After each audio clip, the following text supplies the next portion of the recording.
Plants, the green frontier. These are the discussions of the podcast Hortoccult. Its continuing mission to talk about strange new cultivars, to seek out new flowers and plant them, to boldly garden like no one has before.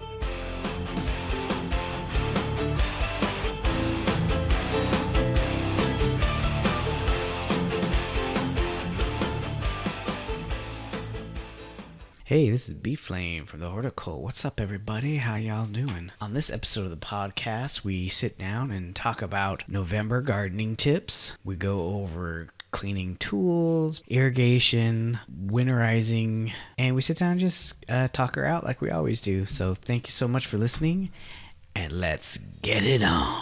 I'm B-Flame. And I am B-Rad.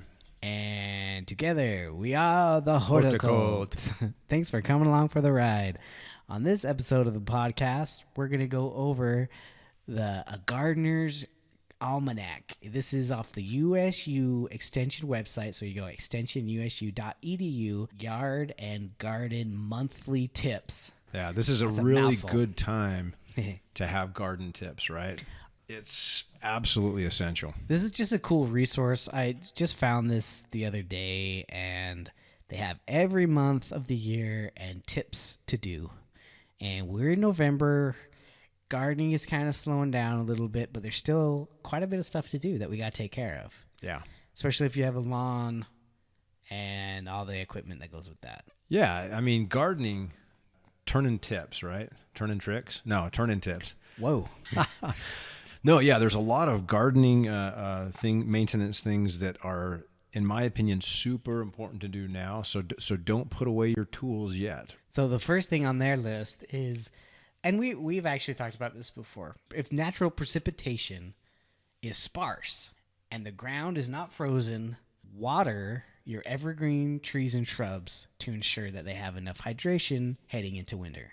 Even in winter, even if water, you got to check. Do soil checks. I mean, it says it right there if it's not frozen. So if you're not in an area, a location geographically where the rain is substantial, and we're not, it's a great idea. Break out the hose before you put the hose away in the shed and roll it up. Break it out. Go ahead and just slow trickle the water around your evergreens, your blue spruce, your junipers, cypress, cedars. Great idea. They're still photosynthesizing and will through the whole winter. So it's really, really important that they have that available water to be able to do that. And I actually, with my rain barrels, I still had pretty full rain barrels. So I had almost 60 plus gallons of water just sitting in my rain barrels. Instead of just letting it drain out, I just put it right on my cedar. Perfect. Just let it drain out an entire barrel on it. And then the other one, I was able to get around to my other side on my spruce and drain that one on it. So, and I just had a quick thought about, so before you put the rain barrels away, and do you do that for the winter? I just clean them out. Okay. I don't put them inside or anything. Yeah. But you do clean them out and maybe kind of shut them down because you don't really want that filling full of water and then icing up, right? Right. Okay. So with my rain barrel, I have a diverter, and then I can kind of I can turn it on and off. So I can make it so it goes to the barrels or it just goes down the spout. Okay. So I just turn it to down spout. Down the spout, yeah. For the winter. Okay. Yep. So yeah, perfect. Water your evergreens in. Another one would be, and this is pretty essential for any kind of irrigation system, like your PVC irrigation, I guess even any of the other types, that your metal piping and whatnot. But go ahead and close your valve and then blow out your system with a compressor. Now that's like the best way to do it. If you have access to a compressor or available compressor, blow out your system, and it will prolong the life of all of your sprinkler heads, and it will ensure that the water does not get stuck or locked into a low spot, which then could potentially burst and break a line, and the next year you'll be digging up and repairing some PVC. So yeah, if you have a backflow preventer, there's actually little kit So you take out the actual backflow preventer part, and you have the 2 pipes sticking out of the ground. Uh-huh. There's a little kit that you can stick that fits right in between, and you can hook up your compressor to it. Mm-hmm. And that's how you can do it. And it's super simple. As long as you have a compressor that is big enough to fill up your line. Or the other option is there's a lot of landscape companies, yard maintenance companies that have the ability to do this. They rent a compressor or they have one online, and this is part of their services, and it's not terribly expensive. Maybe $30. Oh, that's like one head. Yeah. Like okay. Yeah. So Backflow preventers, to replace it, is over $100. So it's a good idea. You could damage your backflow preventer. Yeah, Okay. you got to make sure you get that off and make sure it's stowed away properly. So now's the time to do that. Right. Okay. Before the heavy hard freeze. I mean, a lot of people did it. They kind of got scared at the end of October. It got really cold for us, and everybody was starting to do it. Really, it takes a while for the freeze to get down deep. I think because they're supposed to be able to put the irrigation system below your freezing, Your frost your line, frost your line. heavy frost line. Yeah. So the first one is going to kill all your annuals, but it's not going to jack up your stuff. And I've seen people put little pillows and stuff over their kind of insulate them. Yeah, insulate your backflow preventer, which is a good idea. So another one is you can winterize your lawnmowers and rototillers by either draining the gas or adding a fuel stabilizer. So on my lawnmower, it has a turn off. So it has a fuel on and fuel off. The reason why you want to drain it of gas is because the fuel is going to where the air mixes the carburetor, and it will jam up your carburetor, so you can't start it in the spring. So that's kind of why you empty it of gas, so it doesn't jam up your carburetor. You gotta take your carburetor off and clean that. If you have one of those turn-off valves, it won't allow the gasoline to go through, and your carburetor is not going to fill up. So is it best to turn off that that switch, that valve? Yeah. Empty the gasoline, and then fire the lawnmower up and let it run dry? Right. Like, I actually just let mine run dry. Like, Okay. I never empty it out because if I don't use it, like, all my gas cans are empty now. I have a couple of things that I haven't emptied. I don't empty them out. I don't empty the tanks. Yeah. And I think that's because the gasoline gets old. Oh, yeah. And you're supposed to run your lawnmower at a higher octane. You're supposed to get the nice premium gas. Okay.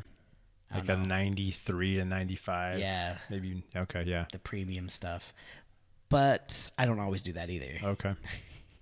And fuel stabilizer. I've heard good things about this. I've never used one. I don't even know what it's made out of, but it comes in the bottle. Stabilize, and it's reddish in color. And you put so many milliliters in your tank and or your gas cans. It just keeps them good longer? Yeah, it keeps the gas from degrading? Precipitating or degrading. I've heard really, really good results with that stabilizer. So Okay. Let's see, clean and sharpen dirty garden tools. It's a perfect time. As you're finishing up a lot of your pruning and cleaning of maybe, say, perennials, it's a good time to clean, disinfect, oil those tools, scrub them up, get the dirt chunks and clods off and the mud and whatever. Now, here's the thing. There's one exception to that. And actually, it's still good to clean and maintain your pruners and loppers. But this is kind of about the time when you're starting to think about breaking those tools out, even more so for doing tree work, wintertime. I mean, some people are like, I'm just going to wait till spring, pre-bud. Totally cool. But you get those really cold November and December days where it's still sunny and everything. Just bundle up. Great day to go out and prune your trees. Well, this is when orchards really get after it. But in the winter, Yeah. that's when they prune up. Because the trees are dormant. They're not going to lose any of their nutrients. They've already sucked everything down into their roots for storage. This is true. They stop moving everything. So it's a great time to prune trees. Our winter job was pruning and Christmas lights. Christmas lights and shoveling snow. Yep. Yeah. So don't put your snow shovel away. Yeah. Put your mower and rototiller, but not your snow blower. Yeah. Bring that bad boy out. I guess that could be part of it too, like prepping Totally could be. your snowblower. You can never maintain things too much because quite often it's something that it's like doing the dishes. Like nobody really wants to do that, but it's like you have to do that. You know what I'm saying? So it's kind of like just get in the habit of it, have clean tools. It goes a long way. You know, you're not transferring diseases from one season to the next. And sharp tools are always a better tool, aka the pruners, like so much better. And so anyway, you're knocking off the soil, the dirt, the mud, whatever, kind of buffing them out with some steel wool. So you kind of clean it up and whatnot. And then go ahead and put a couple of drops of oil on there, not used oil. Yeah, some oil. And so that will preserve and keep the metal from rusting. It's kind of on the lines what we've already been talking about. It's just more of preserving your hoses. Detach your hose lines from your house. Curl them up, make sure that they're empty. Like when I roll up mine, I make sure it's always bleeding out, so it'll just empty out the entire hose. And really that's just because freezing will damage your hoses. You'll be buying hoses in the spring. You know? It's hard enough to have a good hose anyway that doesn't kink up, but that's definitely a way to like preserve the longevity. And move them inside. Move them in a shed. Move them in your garage. Don't leave it on the little thing that you roll them up with or whatever that's just connected. Take it off of that. Yeah. Bring it in so it doesn't get all jacked up and crusty burgers. Yeah. Put a hook in the garage on the wall. Yeah. Wham! It's out of your way. You're not tripping over it, right? Right. That's great. One more quick thing that I don't see on the list, but one thing that I've got to do still, and it's super importante, is clean out your rain gutters. So I see that like water spouts as far as like going to your rain barrel. Yeah. Think about that. Think about your rain barrel, but think about your gutters, okay? If you have gutters. I do. Go clean those suckers out. If you do have gutters, because I don't. If you don't, forget about it. But no, if you do, this is the time to do it because the leaves are all typically down by now. They're crunchy. They're easy to blow out. If you have a blower, you're sneaky. Wham! You don't need to sweep that shit. Blow it out. Leaves travel, man. I'm not kidding you. You get those big old cottonwood or poplar leaves and a wind, dude. Those things travel for miles. Don't almost. get me started on freaking cottonwoods. Yeah, clean out your gutters and downspouts. Make sure that everything's functional there. Go ahead and water in your evergreens, and then wrap all that shiz up and take care of it and put it away. So, well, cool. Last mow, cut 1 to 1.5 inches to reduce disease problems like snow mold. Apply a quick release nitrogen fertilizer after the last mow to help early spring green up. And minimize fairy ring fungal problems. Booyah. Chicka-chicka. That just happened. Hey, be safe out there, everybody. All right. Peace out, man. Yep. See you. Bye. Later. All right. Well, there we go. That was episode 94, November Gardening Tips. I want to thank Brad for coming and doing this podcast with me. I want to thank you podlings out there, wherever you are. Thank you so much for listening. Don't forget to like, share, and subscribe. Spread this podcast far and wide. Let the seedlings grow amongst you and spread forth like wildflowers. Yeah, you can find our YouTube channel on YouTube. Thank you so much. And remember to plant on, Babylon.